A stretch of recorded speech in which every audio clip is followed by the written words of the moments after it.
Welcome back, everybody, to the Success Partner Podcast. I'm your host, Daya Naef.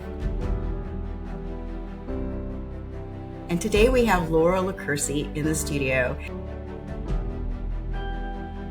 And she is going to talk about something that is very near and dear to my heart and pretty sure will be of interest to everyone listening to this call. We are looking at the 6 levels of delegation and mainly how to delegate without micromanaging.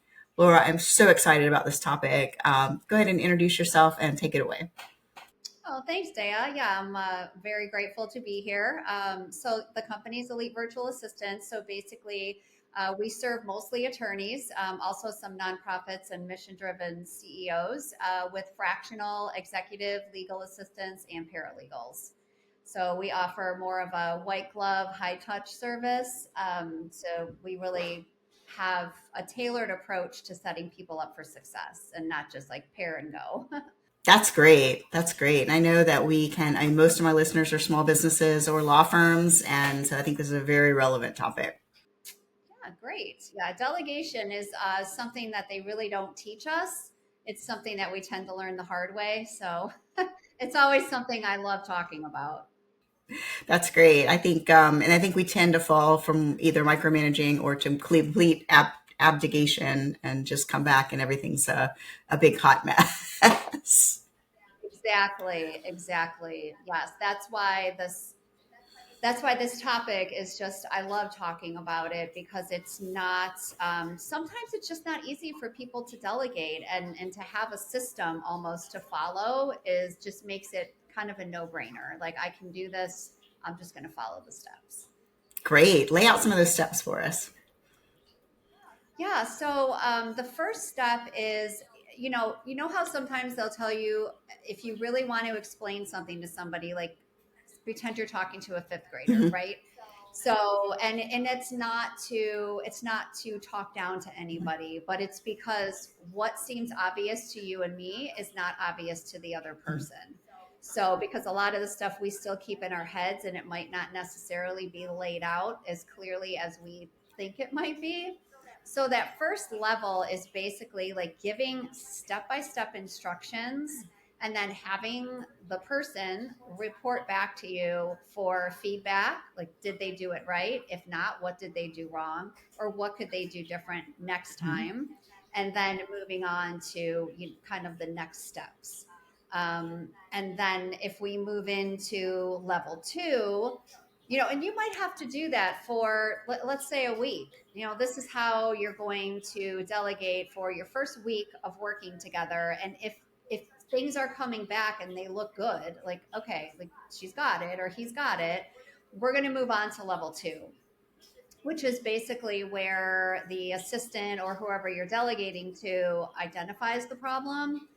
They can offer solutions on what they think should be done and what their recommendation would be. So I always say, come back to me, like, don't come back to me with a problem. Come back to me with 3 solutions and tell me which one you would pick. Mm-hmm.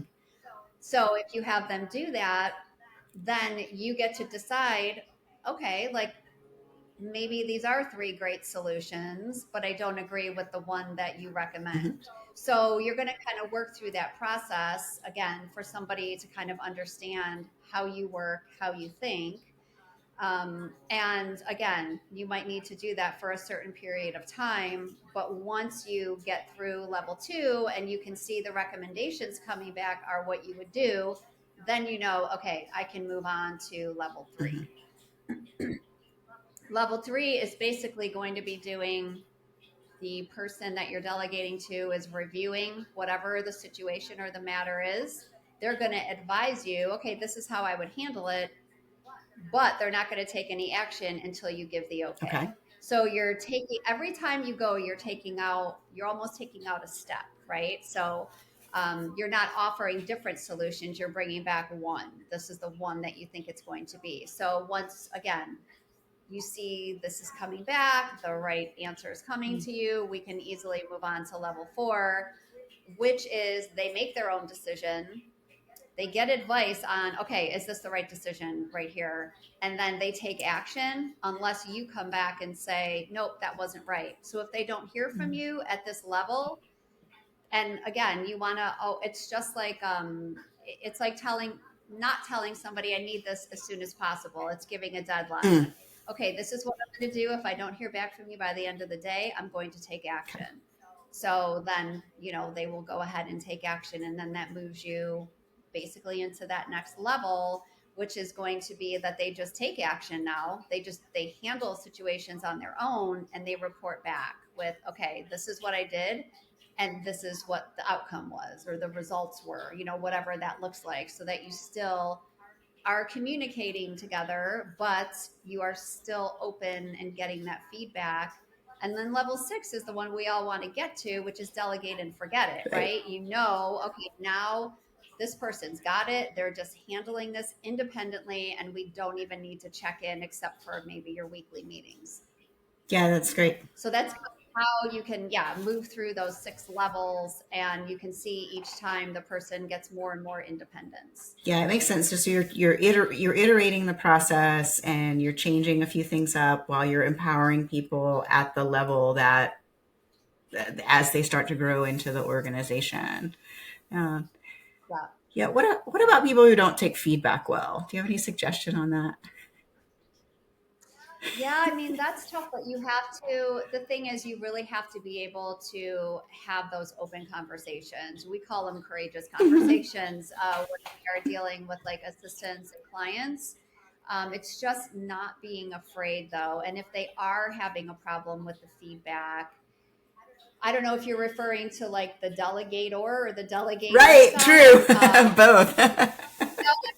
Really, that could be it can be open on both sides like that, but it's establishing these ground rules in the beginning though, and really, understanding, like, for example, when we onboard somebody, we talk about clear expectations and being able to say, okay, I expected this and it's not what happened.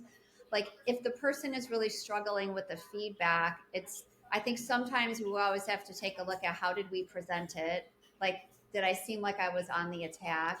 And if not, then it's again having that conversation, like, I'm sorry that you feel this way. Like, could I have said this differently or better? Or, um, honestly, it's like any relationship we have in the world, right? Whether it's our Mhm. partner, our kids, like family members, like we have to be able to keep those lines of communication open.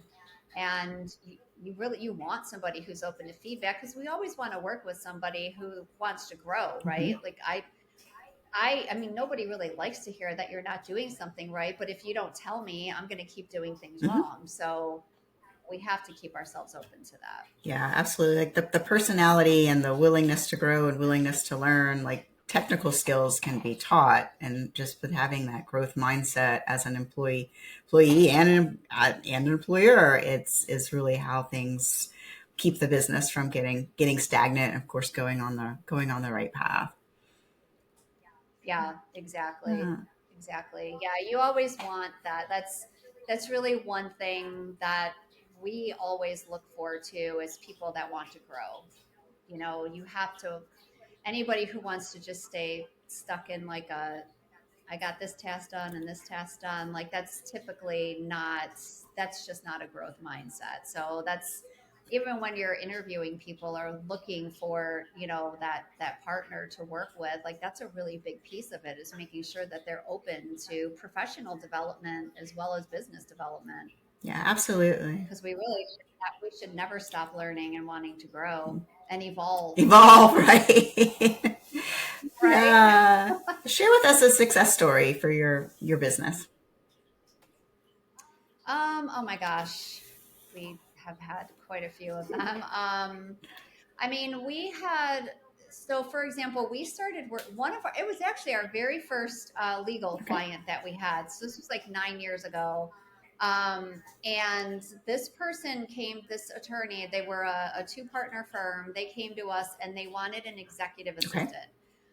They needed them to do legal work, but they didn't want them coming in with like preconceived ways of doing Mhm. things. They wanted to teach them their way of doing Mhm. things. So we put them with this really sharp EA.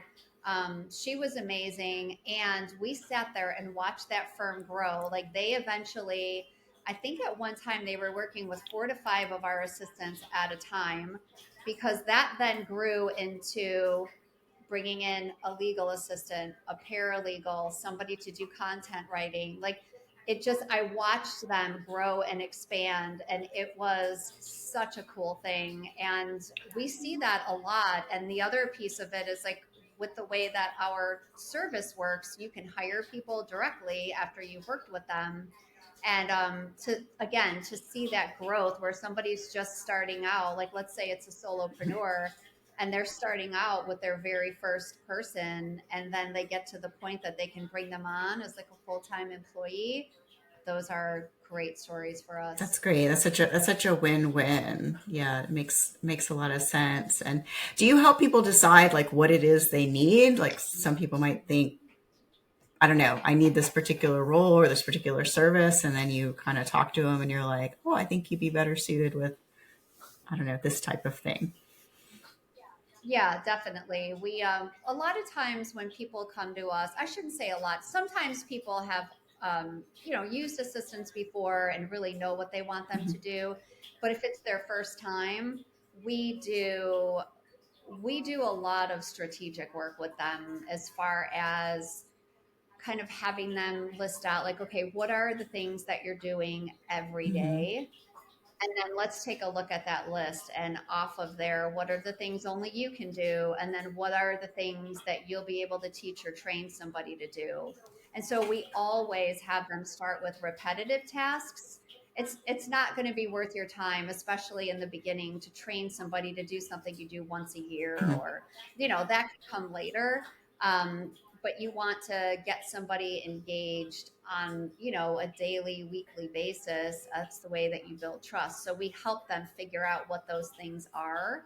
And then it just makes it's also part of our onboarding, because we have you pick 3 things that you want the person to start with, and then at the end of 30 days, what's a win for you? Like, how do you know that you're moving in the right direction? And then we do the same thing at the 60 and 90-day mark, and we work through this whole onboarding process that we put together to make sure that all of these pieces are in place. And it's even to make sure we have the right person in place. I mean, we have a great percentage rate as far as success on that first pairing, but there's always going to be that time that, for whatever reason, maybe it's just, and you don't realize it till you're in it, that it's not the right person. Or we've had it where they start somebody out with certain tasks and then decide that they're kind of changing gears, so they need somebody with like a really different skill set.